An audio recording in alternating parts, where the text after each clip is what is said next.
자, 제2절입니다. 심리학의 제2론을 보도록 하겠습니다.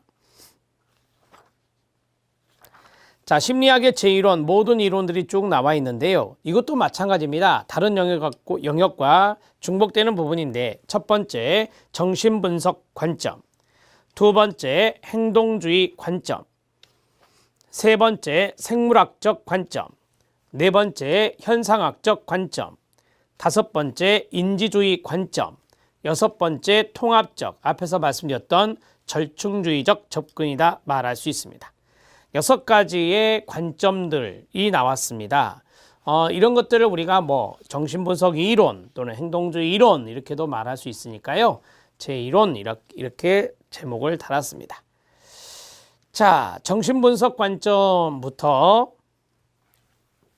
키워드로 정리를 쭉쭉쭉 해 나가겠습니다.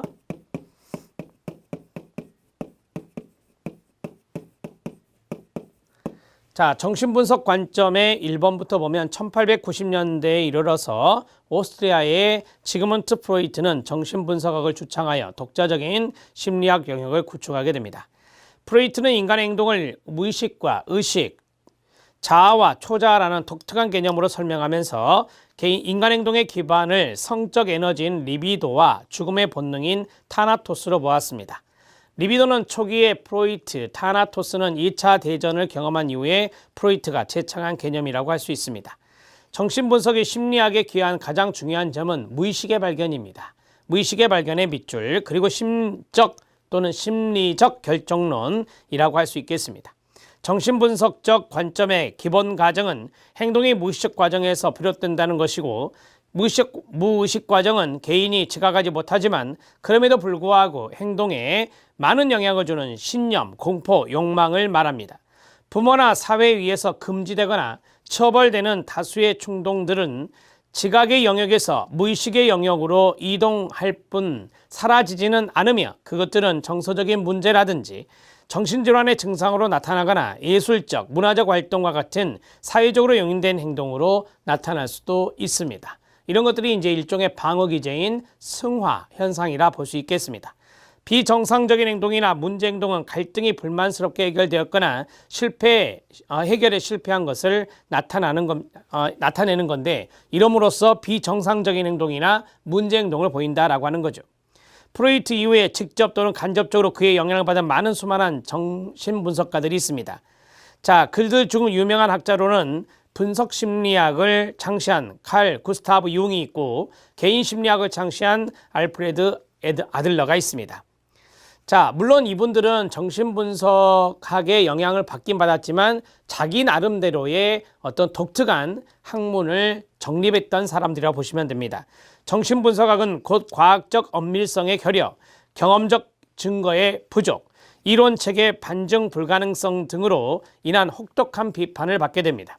정신분석학의 과학적 지위에 대한 비판보다는 그 이론 자체가 적용되지 않은 부분들과 문제점, 그리고 프로이트 이론에 대한 반발감 등으로 영향력이 축소되어서 현대 심리학에서 정신분석학이 차지하는 위치는 그리 크지 않습니다. 그래서 정신분석에서 인지행동으로 증대됐다. 최근 동향은 이렇게 말씀을 드렸었죠.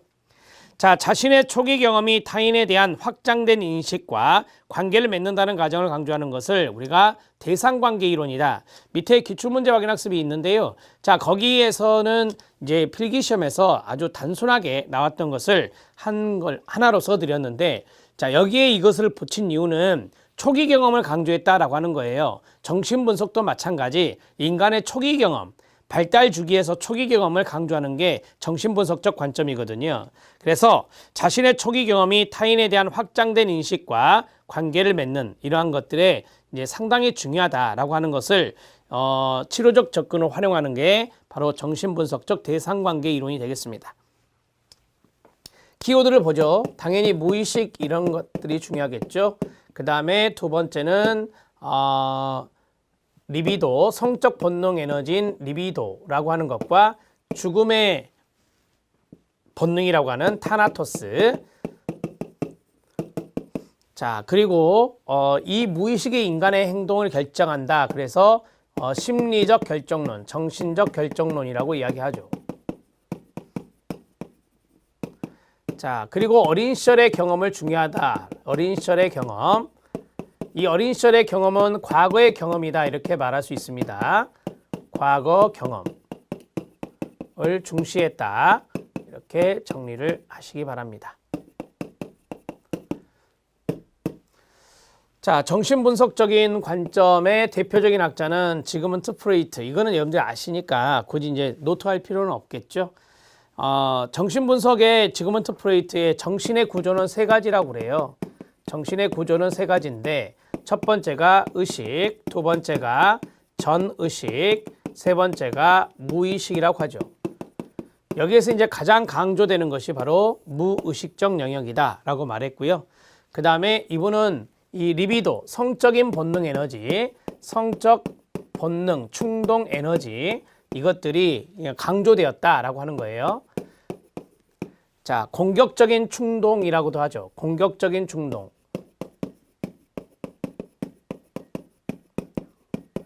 자, 이러한 것들이 바로 인간의 어떤 성격이라든지 행동을 결정하는 요소들이 있다라고 하는 거예요. 그래서 제가 앞에서 말씀드렸지만 자, 심리 성적 이론이라고도 한다. 프로이트 이론을 심리 성적 이론이다. 이렇게도 정리한다라고 말씀을 드렸습니다. 자, 이 정도 정리하시죠. 그 다음에 이제 기출문제 확인 학습은 그냥 여러분들이 그 한 줄이 있는 거 있죠. 거기 형광펜 쭉 그어주시면 되겠습니다. 되게 이제 대상관계의 대상은 주로 부모죠. 엄마. 초기에 엄마와의 그 관계 이런 것들이 잘 형성되었다. 잘못 형성되었다. 여기에 따라서 타인과 추후의 타인과의 관계가 상당히 중요하게 결정된다라고 하는 것을 이야기하고 있는 거예요. 그게 바로 대상관계 이론이 되겠습니다. 자, 기출문제 확인 학습이 있는데요. 정신역동적 관점과 학자가 있습니다. 쭉 보게요. 거기 밑줄 쳐져 있는 부분이 3번과 4번과 5번이죠. 3, 4, 5에 별표 하나씩 치기 바랍니다. 자, 정신역동적 관점과 정신분석적 관점은 동의어입니다. 이 관점은 정신의 에너지, 인간 행동이 결정되는 상황적 맥락, 정신과 환경의 상호작용에 따라 성격이 역동적으로 작용한다고 보는 입장입니다. 그래서 정신역동이라고 말한다 했어요. 프로이트를 시작으로 아들러, 개인심리학, 칼융의 분석심리학, 호나이의 신경증적 성격이론, 설리반의 대인관계이론, 머레이의 욕구 및 동기이론, 프롬의 성격유형이론, 정체감 유기란 개념으로 유명한 에릭슨의 심리사회 발달 이론 등이 대표적입니다. 이런 것들이 정신역동적 관점이라는 거예요. 세 번째, 이 중에서 프로이트와 머레이는 정신분석학파로 구분되며 행동의 여러 측면을 인간의 성격 안에 내재된 무의식적이며 감춰진 힘에 기인한다고 보는 반면 끊어요. 자, 신정신분석학파가 있어요. 신정신분석학파에 밑줄 쳐주시기 바랍니다. 신정신분석학파로 분류되는 아들러, 호나이, 설리번, 프롬, 에릭슨, 페어베언 등은 인간의 주요 동기는 무의식이 아니라 의식적인 측면이다. 성적인 힘이 아니라 사회적이고 문화적인 힘이 더 중요하다고 보았던 학자들입니다. 자, 대인관계 이론은 우리가 앞에서 설리번이 나왔었죠. 대인관계 이론은 다른 사람들과의 관계를 중요시하는 정신분석파이지만 프로이트의 이론이 너무 생물학적 이론에 치우쳐 있다는 점에 대해서 불만을 표시했었고요. 핵심 인물로는 설리번, 프롬, 호나이, 톰슨, 프롬, 라이히만, 그 다음에 윌리엄 페어베언 등이 있으며 이들을 신프로이드 학파라고 합니다. 자, 여기에서 우리가 생각해야 될 것은 뭐냐면 지그문트 프로이트의 고전적인 정신분석 학파들이 있는데 그 학파의 반대 성향, 약간의 그 이론들과 반대 성향을 취했던 학파가 있다. 그게 바로 정신분석 학파다.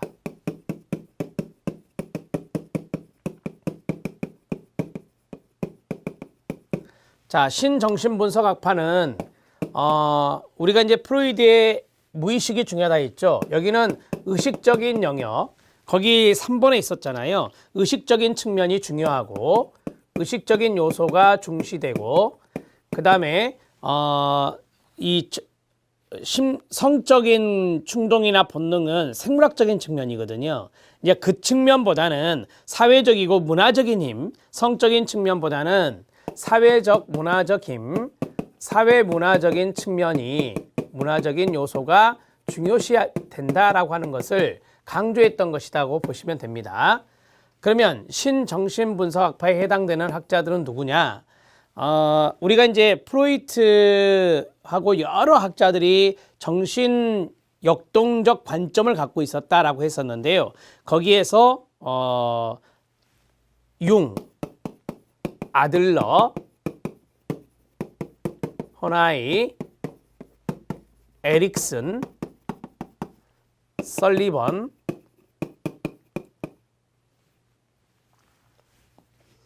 대인관계 이론의 설리번입니다.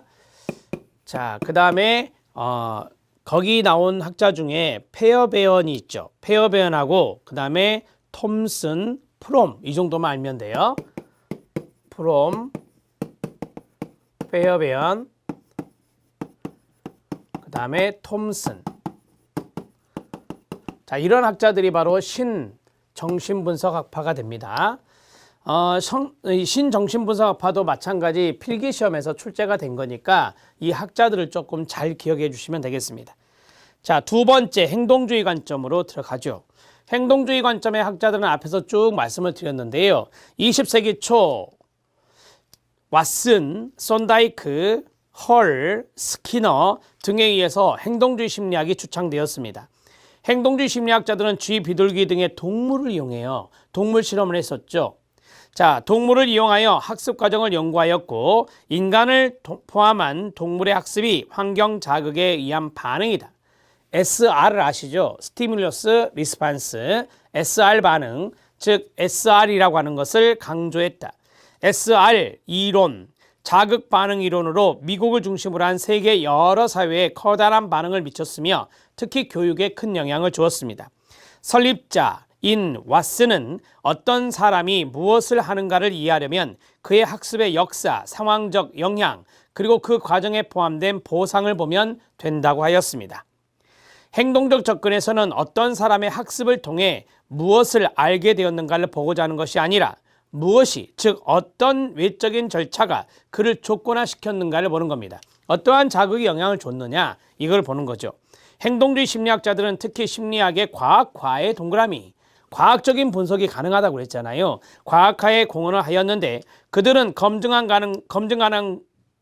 가능한 것을 강조하던 당시에 시대적 분위기에 발맞춰서 심리학 연구에 있어서도 검증 가능한 것들만을 연구 대상으로 삼아야 한다고 주장하였는데 이것은 이전의 큰 심리학의 흐름이었던 정신분석과 아주 다른 점이었습니다. 정신분석 같은 경우는 과학적인 연구가 어려웠죠. 검증이 어려웠다. 그것이 이제 프로이드가 비판받은 것 중에 하나죠. 행동주의자들은 검증 가능한 것에 대한 지나친 집착 때문에 정작 심리학의 진정한 연구 대상이라고 할 수 있는 심적, 내적 과정에 대한 탐구를 소홀히 한 결과 여러 가지 어려움에 부딪히게 되었고 끝내는 인지혁명 이후에 인지주의 심리학, 인지학습 이론이 나오고 나서 이 행동주의가 많이 퇴보를 하죠. 인지혁명 이후 주된 패러다임의 자리를 인지심리학 등의 다른 분야에 내주게 됩니다.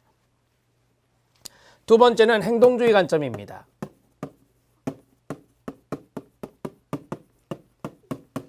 자, 행동주의 관점의 키워드를 써보면 이게 이제 중요한 단어가 되겠죠. 행동주의에서는 외적 행동에 초점을 맞춘다라고 하는 것이고요. 자, 그 다음에 환경의 영향이 중요하죠. 환경적 자극의 영향, 이런 것들을 강조하는 겁니다. 그러면 어떠한 자극에 의해서 어떠한 반응이 나타난다는 SR 이론, 이것들이 나오게 되고 그 다음에 이 행동주의는 측정이 가능하죠. 그래서 연구의 과학화에 기여하게 됩니다. 자, 이 사람들이 관점을 가졌던 것이 심리적인 측면인데, 자, 심리적인 요소는 소홀히 했어요. 그래서 나중에 이것이 이제 비판을 받게 된다라고 했습니다. 자, 행동주의 관점의 대표적인 학자들이 있다라고 했는데요. 왓슨, 그 다음에 파블로프, 그 다음에 스키너, 그 다음에 손다이크, 그 다음에 헐, 이런 학자들이 바로 행동주의 관점의 학자들이다. 이렇게 보시면 되겠습니다. 자, 생물학적 관점을 보도록 하겠습니다. 우리가 이제 생물학적 관점, 심리학 분야에서 생물학적 관점은 자연과학적인 측면이에요. 자연과학의 밑줄. 되게 이제 생물학적 측면 하면은 유전 이런 것들이 이제 생각나셔야 되죠. 신경생물학적 접근 방법을 말합니다. 신경생물학적 접근에 밑줄 쫙 그어주시고요. 신경생물학적 접근 방법의 개념은 인간의 행동과 정신작용을 우리 두뇌, 신경계, 동그라미, 두뇌 동그라미, 신경계, 동그라미 안에 신경세포들 사이에 일어나는 생리학적 과정으로 설명하려는 접근 방식입니다. 생리학적 과정의 밑줄.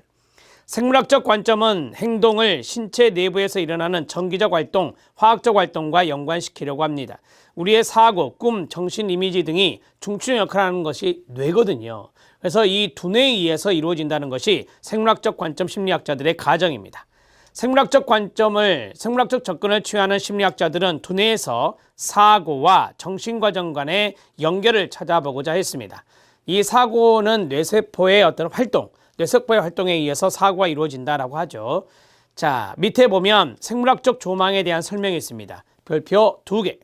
생물학적 조망이 생물학적 관점을 말하는 거예요. 첫 번째, 행동과 기질적 기능 간의 상호작용에 초점을 맞추고 있습니다. 여기서 중요한 게 뭐겠어요? 기질적 기능입니다. 기질적 기능이 바로 생물학적 기질입니다. 우리가 보통 기질하면 유전학적인 기질 이런 말을 쓰기도 하죠.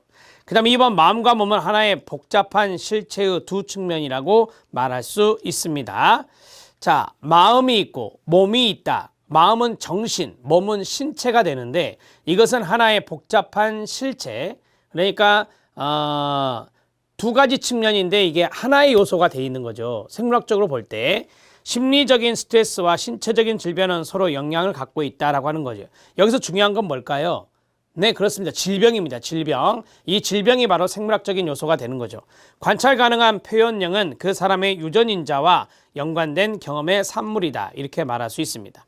유전인자가 중요한 거 아니겠어요? 우리가 유전인자를 가지고 그 사람의 이제 표현형이 나오잖아요. 그래서 관찰 가능한 표현형은 그 사람의 유전인자와 연관된 경험의 산물이다. 이렇게 말할 수 있겠습니다. 자, 생물학적 조망에 해당되는 단어를 한번 찍어보세요. 첫 번째가 기질적 기능이고요.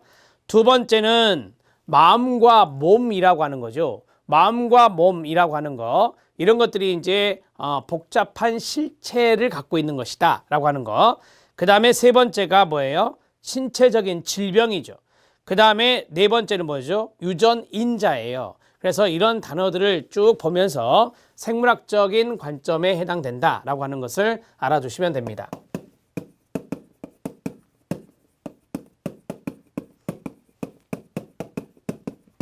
자, 생물학적 관점은 어떤 생리적인 측면과 연관성이 있다라고 했어요. 생리적인 요소를 강조하는 것이다. 이렇게 정리했고, 그 다음에 두 번째는 두뇌, 신경계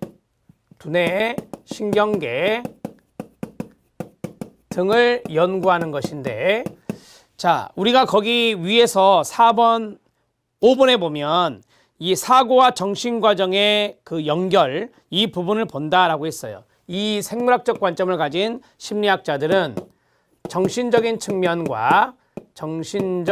측면과 그 다음에 사고의 연결 거기에 초점을 둔다. 연구에 초점을 둔다. 이렇게 보시면 되겠습니다. 자, 생물학적인 측면에서 중요한 단어는 기질적인 요소, 그 다음에 신체적인 질병, 요자입니다. 기질적인 요소, 신체적인 질병, 그 다음에 유전인자, 그 다음에 몸과 마음의 실체, 이런 것들입니다. 자, 우리가 몸을 신체적인 측면이라 하잖아요. 신체적인 요소에 생물학적인 요소가 들어있고 정신적인 요소에도 생물학적 요소가 들어있습니다. 정신신경계 아닙니까? 자, 신체적인 부분에도 당연히 생물학적인 요소가 포함되어 있어요. 이러한 것들을 보는 것이, 이러한 것들의 영향이나 이러한 것들을 보는 것이 바로 생물학적인 관점이다. 이렇게 생각하시면 되겠습니다. 자, 그러면 이것은 사회과학이 아니라 자연과학적인 측면이라고 보시면 되겠죠. 자연과학적 접근입니다. 자연과학적 접근. 자, 됐습니다. 현상학적 관점 들어갑니다. 현상학적 관점은 우리가 이제 칼 로저스가 대표적인 학자고요. 이 사람은 인본주의입니다. 따라서 이 현상학적 관점에서 중요한 게 지금역이라고 하는 어떤 실존적인 부분인데 이게 실존주의 철학의 영향을 받게 돼요. 그래서 실존주의, 인본주의, 그다음에 현상학 이런 것들이 서로 관련성이 있다라고 보시면 됩니다. 자, 현상학적 관점, 인본주의 관점, 실존주의 심리학을 보도록 하겠습니다. 1950년대 장폴 샤르트르 등의 철학자가 주창한 실존주의 영향으로 인본주의 심리학이 파급되었습니다. 주요 심리학자로서는 욕구 이론을 주창한 매슬로우, 인간 중심 심리초를 주장한 로저스, 직관적이며 전체적 인지를 중시한 게슈탈트 심리학을 주창한 프리츠 펄스 등이 있습니다. 자, 로저스의 현상학 이론은 프로이트의 정신분석에서 취하는 치료자 중심보다 내담자 중심 치료를 강조했고, 윌리엄슨의 특성 요인 직업 상담이란 게 있어요. 윌리엄슨의 특성 요인 상담에서 취하는 지적 접근보다 비지시적의 밑줄, 비지역 접근이 내담자를 돕는 데 효과적임을 로저스는 강조했습니다. 개인의 주관적인 경험을 가장 중요한 연구 대상으로 하는데요. 인생을 살아가면서 자기 스스로를 인식하는 자기인식, 경험 및 선택을 통해 우리 자신을 창조해 나간다는 겁니다. 그래서 우리가 이제 로저스의 개념에 보면 이런 게 있어요. 충분히 기능하는 사람, 이런 사람이 어떤 사람이냐? 자기 자신을 창조해 나가는 사람이다. 이렇게 이야기하고 있어요. 모든 행동은 어떻게 생각하고 행동하는지를 선택하는 개인의 능력에 달려있다고 봅니다. 이 개인의 능력이 바로 잠재 능력인데 그런 것들을 타고난다라고도 이야기하죠. 인간관에 그렇게 되어 있습니다. 이러한 선택은 각 개인이 세상을 어떻게 보느냐, 이게 바로 세상을 보는 주관적인 지각입니다. 자, 이러한 주관적인 지각에 따라서 바로 선택을 하게 되고, 이러한 선택은 또 개인의 능력에 달려 있고요. 이러한 가운데 개인이 자아 실현을 해 나간다라고 하는 것이 바로 현상학적 관점이 되겠습니다. 자, 기출문제 확인학습에 별표 2개 치고요. 인간중심 치료, 인본주의 치료법이 나와 있습니다. 자, 이것은 이제 뒤에 인간중심 치료에도 나오겠지만 로저스의 저술에 일관되게 나타나는 중심 주제가 있습니다. 만약 존중과 신뢰의 풍토가 조성된다면 인간은 긍정적이고 건설적인 방향으로 발전하는 경향을 지닌다는 데 깊은 믿음입니다. 자, 로저스는 인간은 2번이 중요해요. 로저스는 인간은 신뢰받을 할 수 없으며 우월하고 탁월한 위치에 있는 사람에 의해 지시받고 동기화되고 가르침받고 처벌받고 보상받고 통제되고 지배받아야 된다는 가정에 기초한 이론적인 체계들에 공감하지 않았습니다. 거기에 반대를 했었어요. 로저스는 성장을 계속 촉진시키는 분위기를 만들어서 개인을 발전하게 하고 유능하게 만드는 상담사의 3가지 또는 우리 임상심리사의 3가지, 우리가 심리상담을 할 수 있으니까 3가지의 요소가 있는데 이 속성은 바로 순수성 또는 진실성, 진실성의 동그라미, 수용 또는 돌봄, 수용의 동그라미, 그 다음에 깊은 이해, 이게 바로 공감입니다. 자, 이러한 것 등이 필요하다라고 했어요. 로저스는 만약 이러한 태도를 지니고 조력자가 내담자와 대화한다면 내담자들은 덜 공격적이 되고 자신과 주변 세계 경험에 대해 보다 개방적으로 된다고 가정했습니다. 인본주의 접근법에 의하면 심리치료는 내담자가 혼자서 할 수 없는 것을 도와주는 다른 사람과의 관계 자체에서 또는 그러한 관계를 통해서 내담자는 치료적 성장을 경험하게 된다는 겁니다. 그만큼 이 상담 관계가 상당히 중요하다라고 하는 거예요. 치료적인 관계가. 내담자의 치료에서의 변화를 돕는 일치성 있는 외적 표현과 행동의 내적 감정이나 생각과 일치하는 이런 일치성 있는 그리고 수용적이고 공감적인 상담자와의 관계라고 말할 수 있습니다. 일치성의 흉합에 밑줄 치고요. 그 다음에 수용적에 밑줄 치고요. 공감적에 밑줄 치면 됩니다. 인간 중심적 접근법에서 치료자의 기능은 즉시 제공되고 내담자에게 접근 가능해야 하며 그들의 관계에서 만들어진 지금여기의 경험 거기에 밑줄 쳐야 돼요. 이게 중요한 거. 지금여기의 경험에 초점을 맞춰야 됩니다. 인본주의 이론은 치료의 과정과 결과에 대한 연구를 통해 발전해 왔다고 할 수 있으며 이 이론은 고정된 것이 아니라 수많은 상담 관찰을 통해 성장해 왔습니다. 자, 인간 본성과 치료 과정에 대한 이해를 증진시키는 새로운 연구로서 변화를 계속할 것입니다. 인본주의 치료법은 일련의 기법도 아니고 확정된 이론도 아닙니다. 상담자가 보여주는 일련의 태도와 신념에 뿌리를 둔 이 접근법은 상담자와 내담자가 그들의 인간성을 통해 성장 경험에 참여하는 존재 양식으로서 그리고 함께하는 여정으로서 특징 지을 수 있을 것입니다. 자, 인본주의 현상학적 접근을 보겠습니다.